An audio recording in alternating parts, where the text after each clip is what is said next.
कौन बनेगा नेता। नगर निगम के चुनाव पास आने वाले थे। पूरे कानपुर शहर में टिकट को लेकर मारामारी शुरू थी, लेकिन सबसे ज्यादा चर्चा में वार्ड नंबर 40 की सीट थी। वो इसलिए क्योंकि इस बार वहां की सीट महिला के लिए आरक्षित थी।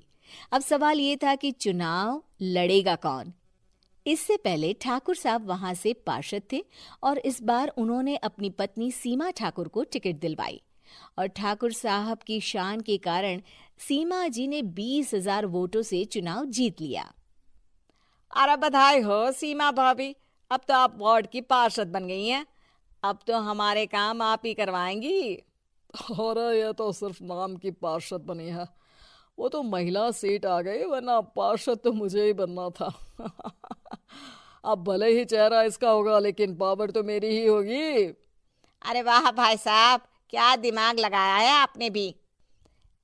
आइए आप लोग, खाना लगा दिया है सबके लिए। सीमा जी पार्षद बन चुकी थीं, फिर भी उनकी एक ना चलती। सारे काम ठाकुर साहब खुद ही संभाल लेते और जहां जरूरत पड़ती वहां सीमा जी का अंगूठा लगवा लेते।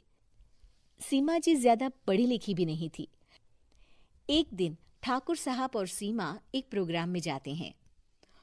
अरे ठाकुर साहब, आप आ गए। ओहो, पार्षद मैडम भी आ गई हैं। स्वागत है आप दोनों का। लगता है हमारे पार्षद फंड का सही इस्तेमाल हो रहा है। चलिए अब उद्घाटन करते हैं। ये लीजिए ठाकुर साहब कैची, आप ही सबसे पहले प्रवेश कीजिए। सब लोग आगे निकल जाते हैं और सीमा जी पार्षद होने के बावजूद भी पीछे खड़ी रह जाती हैं।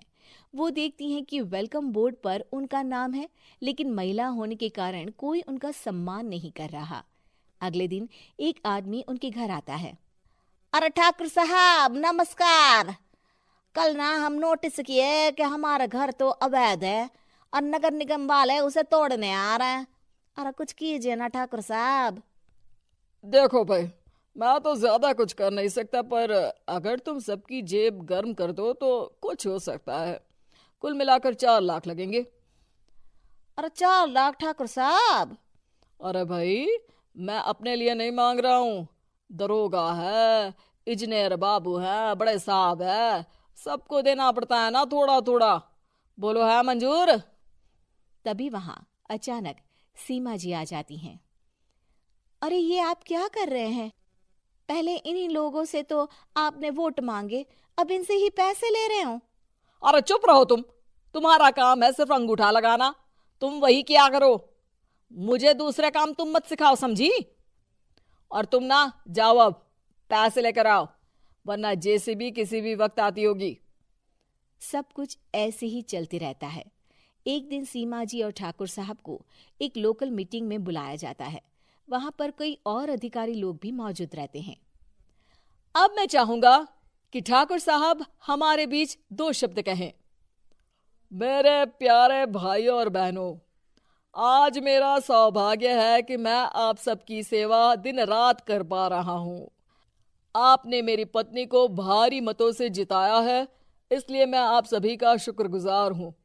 मैं आप सबसे वादा करता हूँ कि हमेशा की तरह हमारे वार्ड में किसी को कोई तकलीफ नहीं आने दूंगा। सभी लोग तालियां बजाने लगते हैं। अब मैं माननीय पार्षद मैडम को स्टेज पे बुलाना चाहूंगा। अपने नाम को बुलाया सुनकर सीमा जी एकदम चौंक जाती है। उन्हें बिल्कुल उम्मीद नहीं थी कि इतनी बड़ी जगह उन्हें मंच पर बुलाया जाएगा। जैसे तैसे वो मंच पर चढ़ती हैं। ऊपर जाते ही सीमा जी को सारी पुरानी बातें याद आ जाती हैं कि किस तरह उनके पति उन्हें कभी भी आगे बढ़ने नहीं देते और उनके नाम से गलत काम करते हैं। वो बोलने लगती हैं। मैं आपके वार्ड की पार्षद सीमा हूँ। आप में से बहुत कम लोग ही मुझे जानते होंगे, क्योंकि इससे पहले मुझे कभी ऐसा मौका ही नहीं मिला। सारे मौके मेरे पार्षद पति यानी आपके ठाकुर साहब ही लेते रहे, लेकिन आज ये मौका मुझे मिला है तो मैं इसे ऐसे ही नहीं जाने दूंगी। मैं आपको ये बताना चाहती हूँ कि आपके ठाकुर साहब मेरे नाम की आड़ में गैर कानूनी काम करते हैं, जिस पर अंगूठों के निशान मेरे होते थे। इसीलिए मैं अपनी गलती मानती हूँ और आज अपने पद से इस्तीफा देती हूँ, ताकि आगे से कोई गलत काम ना हो पाए।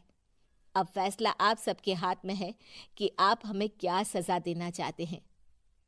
सीमा जी की बातें सुनकर ठाकुर साहब के चेहरे का रंग उड़ जाता है और वो शर्म से मुंह नीचा करके वहां से चले जाते हैं और पद से इस्तीफा देकर ही सही सीमा जी अपने आप में आत्मविश्वास महसूस करती हैं।